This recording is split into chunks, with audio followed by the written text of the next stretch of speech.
The Canola School on RealAgriculture.com is brought to you by BASF Canada and Invigor Hybrid Canola.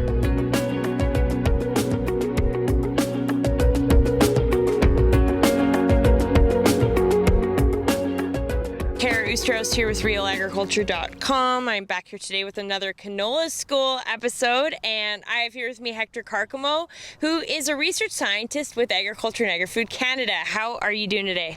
Pretty good. Do you want to talk about some of the research you've been working on when it comes to cabbage seed pod weevil? Yes, I'm happy to talk about cabbage seed pod weevil. I can tell you some of the work that we have done in the past and some of the work that we have done more recently also. So cabbage seed pod weevil, just to give you a little bit of background, is one of our exotic pests. You know, we have quite a few of those exotic pests that usually come from Europe because we have the same climate.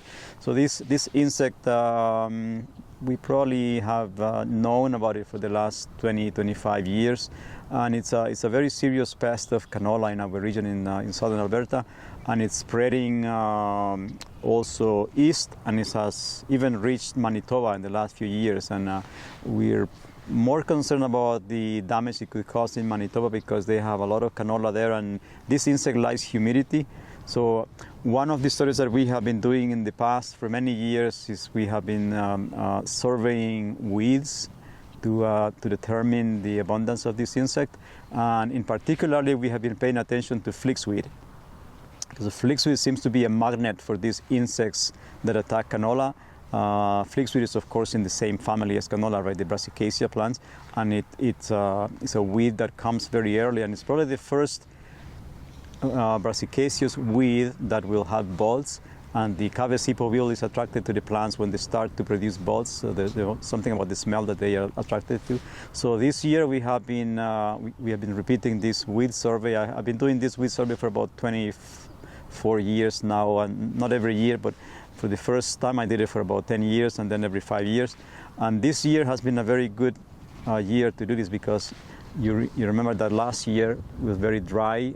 We had hot, dry conditions, and those conditions are not very favorable for the cabbage seed pod weevil. You know, they like more humid and more cool conditions because the larvae develop inside the pods of canola, and they need to reach the mature stage. Then they can make a hole and come out of the pod, and then they pupate in the soil. And also, if the soil is too dry and too hot, they may not survive also. A trap crop system can work really well for cabbage seed pod weevil. And one way to do the trap crop now is to use these cultivars that are straight harvesting, that you don't have to swath. And we have enough cultivars that people can choose a cultivar that will flower a few days earlier. And even if you have something like a 5-day difference, probably a 7-day difference in flowering might be better. But if you plant the early flowering cultivar along the borders, and one seeding pass is probably enough to do it, because basically you want to have there lots of flowers early on. And the cabbage seed pod weevils, they overwinter in tree shelters or any areas outside the field that have lots of residue, and then they will fly and invade the borders of the fields initially. So then you can spray your insecticide there and control them and avoid having to spray the entire field. So that's one way that one could control the cabbage seed pod weevil. Another area that more recent that I'm collaborating with a colleague at the University of Alberta is we want to pursue the potential of develop germplasms, cultivars that could be developed in the future.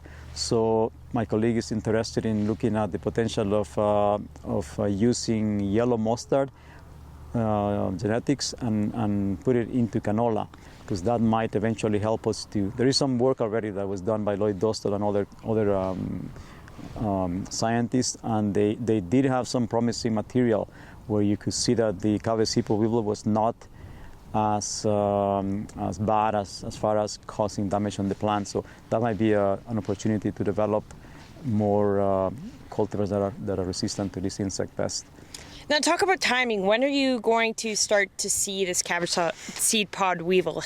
Yeah, so the cabbage seed pod weevil, they will now they will be feeding on flaxweed, on stinkweed, on any cruciferous, any brassicaceous weeds. Then, as soon as the canola starts to produce bulbs and starts to bolt, you can start sweeping it and seeing if they're there. You should wait until the crop is at about 20% flower. So if you see your field, the time you see the first flower in your field, about a week later, if the temperatures are good, that's when the crop will be at about 10-20% flowering, and that's the time when you can start thinking about controlling it in terms of a spray application. Before that, there is a bit of a risk that you may spray too early, and then there could be another wave of insects coming into your field. If you spray too late, then there's the potential that the weevils would have already laid the eggs, because they lay the eggs on small pods that are about 1 inch long. That's when they start laying the eggs.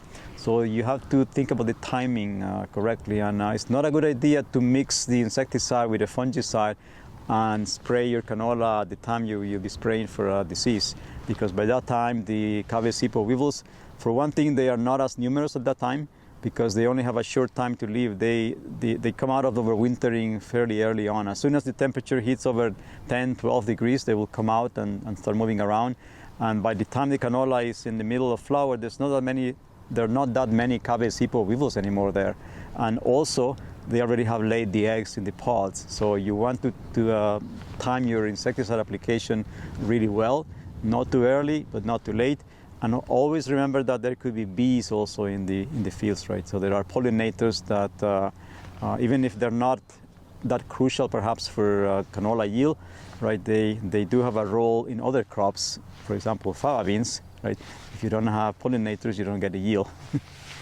And talk about what the impacts can actually be if you don't control the weevil. What does it actually do to your canola crop? That's a good question. So we should also talk about economic thresholds first, because whenever you're going to spray for an insect, you should keep in mind what the economic thresholds are and how you sample. I guess before we talk about thresholds, you should talk about monitoring. So how do you monitor for Cabbage weevil? The best way to monitor for the Cabbage weevil is to use a sweep net, and you should sweep the edge of the field in one corner of the field, and then walk at least 50 meters. So what is that in yards? So about 150 yards, right? So make sure you get inside the field, because if you only sweep the edges of the field, you're going to get a very inflated count. For example, if you just sweep the field in one spot and you find, say, oh, it's 4 weevils per sweep, the threshold is around 3 to 4 weevils, and say, oh yes, you have 4 weevils here.